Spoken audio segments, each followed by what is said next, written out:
राज्य सेवा पूर्व परीक्षा आणि संयुक्त पूर्व परीक्षा यांच्या तारखा ठरवण्यात त्यामुळे 6.5 लाख विद्यार्थ्यांचा जीव टांगणीला लागलाय।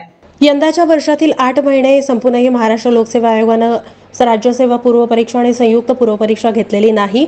आयोगानं राज्यसेवा पूर्व परीक्षेच्या तारखा 4 वेळा जाहीर केल्या, पण प्रत्येक वेळी परीक्षा पुढे ढकलली। कृषी विभागाच्या जागा समाविष्ट झालेल्या नाहीत। दुसरीकडे शासनाकडून अजूनही सर्व मागणीपत्र न आल्यानं संयुक्त पूर्व परीक्षेची जाहिरात प्रसिद्ध झालेली नाही। 6 ते 6.5 लाख विद्यार्थी या दोन्ही परीक्षेची तयारी करत असून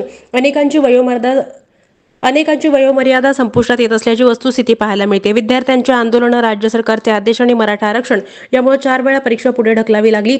अद्याप सर्व विभागांकडून मागणीपत्र आयोगाला मिळाली नसल्यानं संयुक्त पूर्व परीक्षा ही मागील 8 महिन्यात झाली नाही। या गोंधळांमध्ये तरुणांचं नुकसान होते, आर्थिक भुर्दंडही सोसावा लागतोय। अनेकांची वयोमर्यादा संपुष्टात येत असल्याने त्यांची ही शेवटची संधी असेल अशी ही स्थिती आहे। निर्णय गतिमान, महाराष्ट्र वेगवान याची आठवण आता ना आयोगाला ना सरकारला अशी सद्यस्थिती सध्या तरी पाहायला मिळते।